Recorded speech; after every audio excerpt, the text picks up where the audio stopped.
কিছুদিন আগে একটা কাজে শিলিগুড়ি গেছিলাম, তো বিকেলটা ফাঁকাই পড়েছিল। ওখানকার বেঙ্গল সাফারির অনেক নাম শুনেছিলাম, ভাবলাম বিকেলটা যখন খালি পড়ে আছে একটু ঘুরেই আসি। তো ওখান থেকে একটা অটো নিলাম, 700 টাকা ভাড়া নিল। এছাড়া গাড়িও পাওয়া যায়, 2000 2500 এরকম ভাড়া নেয়। অটো গিয়ে আমাদের ওখানে নামিয়ে দেবে, আবার দেখা হয়ে গেলে ওখান থেকে এনে শিলিগুড়িতে ছেড়ে দেবে। তো যাই হোক, দুপাশে সবুজের সাথে শুরু হলো আমাদের বেঙ্গল সাফারি যাওয়ার যাত্রা। যাবার পথটা খুব সুন্দর, দুপাশে ঘন সবুজ বন, সেই দেখতে দেখতে আর প্রকৃতির অক্সিজেন নিতে নিতে আমরা চললাম বেঙ্গল সাফারির উদ্দেশ্যে।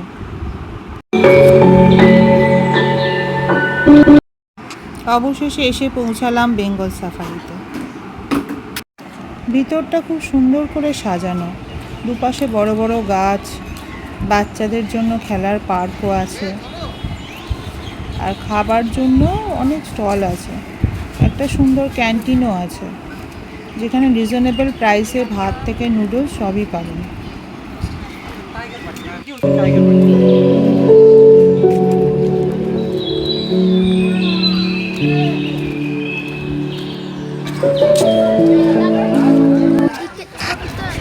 অবশেষে আমরা পৌঁছালাম টিকিট কাউন্টারে।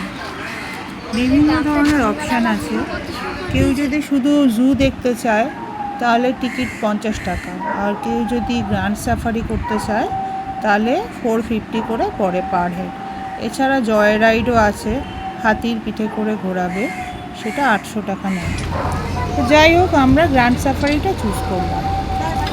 এইবার আমরা গাড়িতে চড়ে বসলাম, যে গাড়িটি আমাদের জঙ্গলে ঘোরাবে। আমাদের যাত্রা শুরু হলো। দুপাশে ঘন সবুজ বন,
হঠাৎ দেখি সামনের রাস্তার দুধারে দুটো লেপার্ড বসে রয়েছে।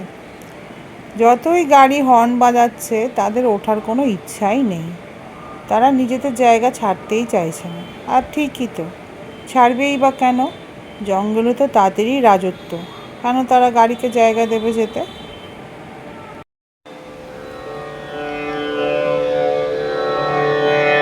পায়ে পড়ি বাঘ মামা, করোনা করাগ মামা, তুমি যে ঘরে কে তা জানত, তুমি যে ঘরে কে তা জানত, তুমি ঘরে ঘরে এ ঘরে তুমি যে ঘরে কে তা জানত, তুমি যে ঘরে কে তা জানত।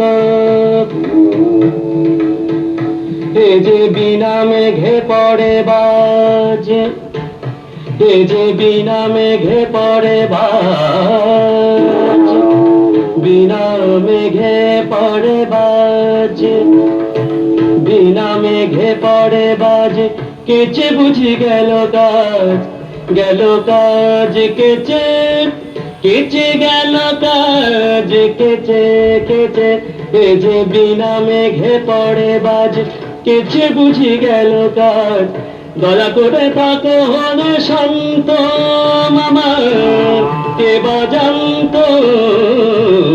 তুমি যে ঘরে কে তা জানতো। এরপর আবার গাড়ি জঙ্গলের ভেতর দিয়ে চলতে শুরু করলো। আমরা গিয়ে পৌঁছালাম আসল রাজার ডেরায়।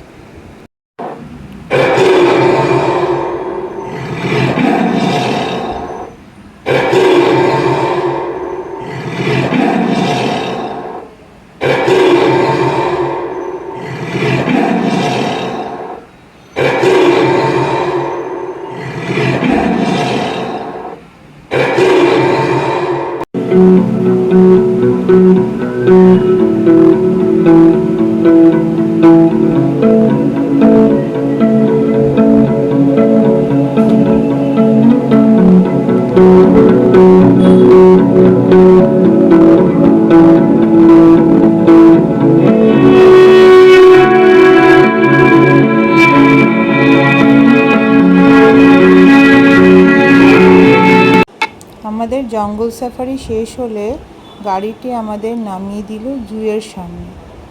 জুটিও খুব সুন্দর, ওই টিকিটের মধ্যেই দেখা যাবে।